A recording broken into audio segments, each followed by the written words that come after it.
Democratic insiders are starting to panic about Robert F. Kennedy Jr.'s third-party presidential run, and they fear that he could act as a spoiler for President Biden that leads Donald Trump to being reelected. First of all, I don't buy that.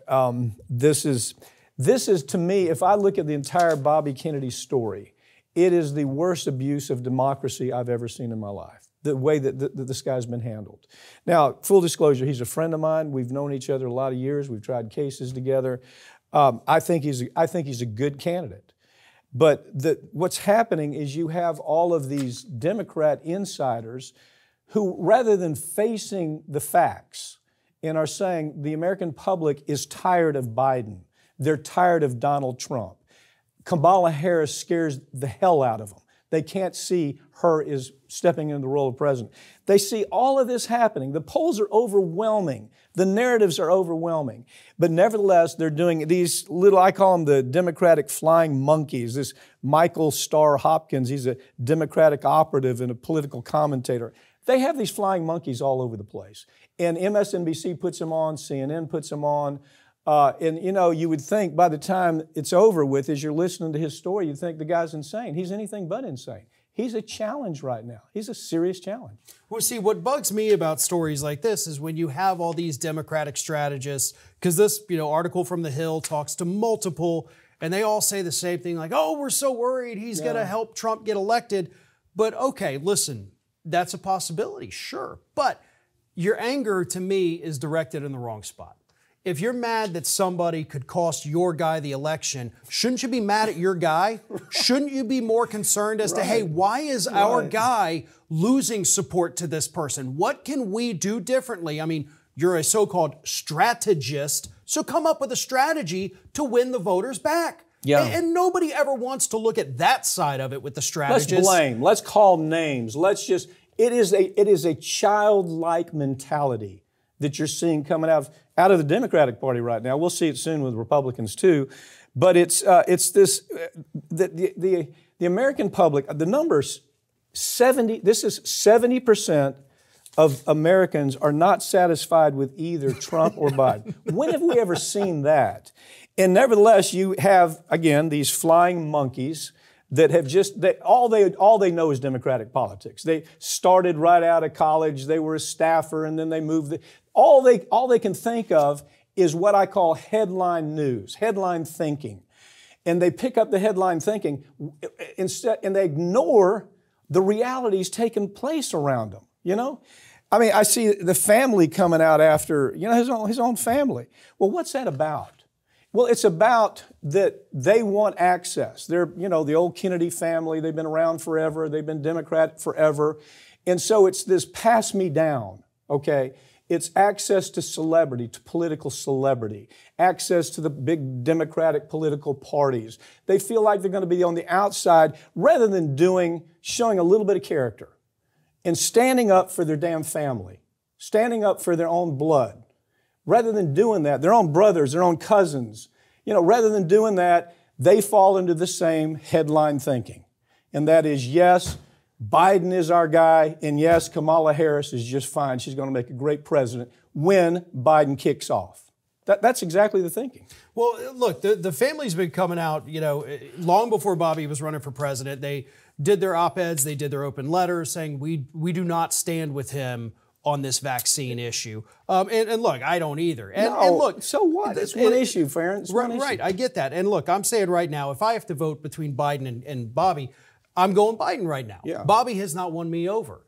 But here's the thing. There's a lot of people, both actually on the left and right, who say he's won me over. Mm-hmm. So if you're a strategist, you have to come up with a strategy to say, all right, where is my candidate failing? And that's what drives me crazy about both the strategists on the left and the right. None of them ever actually want to come up with a plan or come up with an idea. Just criticize. The stories we talk about every week with pharmaceutical prices out of control, housing prices out of control, homelessness, those are things, inflation, that Biden and his strategists should be meeting about and saying, okay, what's the plan? How do I address this? How can we move forward legislatively or executively to do these things and show the people that we mean business? You do that, and suddenly that 70% number isn't going to be 70% anymore, but they won't come up with solutions. Well, and the worst thing about it is they interfere with the democratic process. Okay, so what's he having to do? He's having to go state the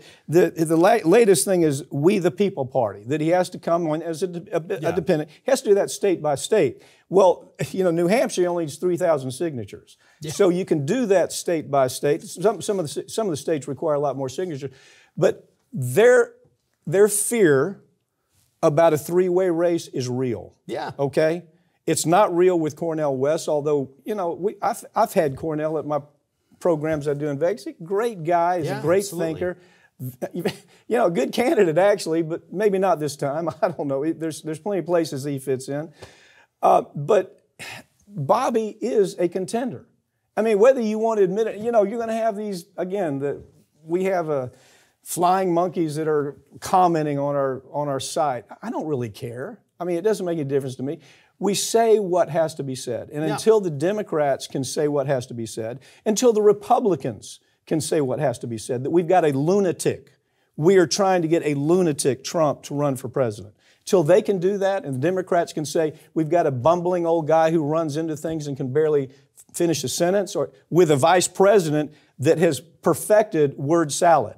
Until they can get there, they can't analyze anything. It's just all headline thinking. This is the only way I know what I think. This is my tribalness on steroids. And it's always blame everybody else for our shortcomings. Like, our candidate's not going to win because this guy jumps in. He has every right to run for president. Anybody that fits the criteria has a right to run for president if they want to. That's right. And you do not get to be angry if that happens. And what you want to say is, why can't people carry on a conversation like you and I do? We've known each other for 25 years. I'm delighted you're saying, look, I'm all for Biden. Fine, that's your right to do it. And you talk and say, Pap, here's why I'm for Biden. It's not a screaming match. I'm not calling you names. You're not calling me names. It's a discussion. Yeah. But the damn Democrats and Republicans have become so tribal, they can't even have a discussion with friends where they're not yelling. I mean, we will get comments on this segment, I promise you. Why didn't you beat Pap Antonio down? And Pap, why didn't you beat Farron? Because it's called intelligent conversation. Right. And that has become a thing of the past. And the Bobby Kennedy discussion pretty well proves it. Yep. Farron, thanks for joining me, okay? Thank you. That's all for this week, but all these segments are going to be posted right here on this channel in the coming week, so make sure you subscribe. I'm Mike Papantonio, and this has been America's Lawyer, where we tell you inside stories that corporate America media, they won't tell you because they're advertisers. They won't let them tell the story because the company that they might be talking about is paying for advertising, or their political connection is too Democrat or too Republican, and they don't want to make the folks, the insiders of those parties, mad at them. So we don't have, as you can tell from this show, we don't have that problem, nor will we ever have that problem. It's our brand. Hope we see you next time.